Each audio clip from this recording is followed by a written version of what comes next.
Terima kasih rakan setugas di Angkasa Puri. Assalamualaikum dan salam satu Malaysia. Berat mata memandang, berat lagi bahu yang memikul. Itu mungkin ungkapan yang sesuai diberikan kepada Asmawati Syamsuddin, wanita kurang upaya yang terpaksa hidup dalam kemiskinan.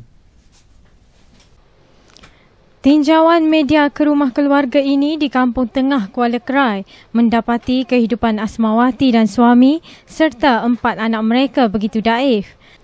Malah lebih menyedihkan, rumah pusaka ditinggalkan mertua ini juga turut bocor menyebabkan mereka anak beranak terpaksa mencari tempat perlindungan ketika hujan. Apatah lagi dalam sedikit waktu lagi umat Islam akan menyambut Ramadan, tiada persiapan dilakukan keluarga ini. Apa yang penting, perut perlu diisi untuk meneruskan kehidupan seterusnya. Suami Asmawati, Zailani Muhammad, 36 tahun, hanya bekerja di kilang kayu dengan pendapatan tidak menentu. Lebih mengerikan, beliau menghidap penyakit sendi sejak 10 tahun lalu dan tidak dapat berjalan, hanya mengesok. Dia nyakit macam sarah ni tak berasa ke kalau kena paku ke gapo tak ada rasa. Tu ya, saya buat kerja gapo kalau kena air panas pun saya tak ada rasa. Habis luka gapo ni ke tak berasa.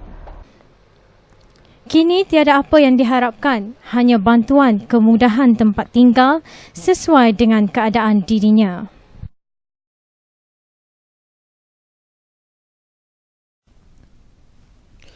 Jabatan Perkhidmatan Veterina JPV Kelantan menasihati orang ramai di negeri itu agar membeli sumber protein atau ternakan daripada penjual yang sah, lebih-lebih lagi pada bulan Ramadan ini. Pengarahnya Dr. Azri Azhar berkata bagi memastikan haiwan ternakan seperti lembu, ayam, kambing serta telur melalui proses yang betul, pihaknya akan mengadakan pemerhatian rapi di kawasan dikenal pasti kelompok haiwan berpenyakit. Pada masa sama, JPV turut menggesa peniaga terlibat agar mendaftarkan premis berkaitan jualan, hasil dan simpanan haiwan ternakan untuk pemantauan dalam tempoh setahun. Pemantauan dibuat terhadap tahap kebersihan pengendalian haiwan berkenaan dan bebas penyakit. Di Kelantan kita dah adakan enakmen premis unggas ni dan juga tu memang di dalam enakmen tu disebut boleh dikenakan tindakan. Tapi untuk setahun dua ni kita akan menjalankan kegiatan mendidik para penjual dan orang yang terlibat tu supaya mendaftar dahulu. Beliau berkata demikian kepada pemberita selepas menyaksikan latihan simulasi kecemasan veterina menangani wabak sesama burung H5N1 di Kampung Jedok, Tanah Merah. Aktiviti itu memerlukan pegawai turun padang bagi memastikan mereka melakukan penyiasatan dan diagnosis tepat untuk mengawal dan membasmi penyakit sesama burung. Antara lain, ia bertujuan menguji kemampuan pegawai terlibat serta pergerakan aset sekiranya berlaku kecemasan. Dalam usaha menarik lebih ramai usahawan, khususnya pengusaha kecil dan sederhana PKS untuk berniaga secara atas talian, Google AdWords bersih bahasa Melayu diperkenal ke arah memudahkan lagi golongan terlibat mengembangkan capaian dan menjadikan mereka lebih senang dicari melalui pengiklanan dalam talian.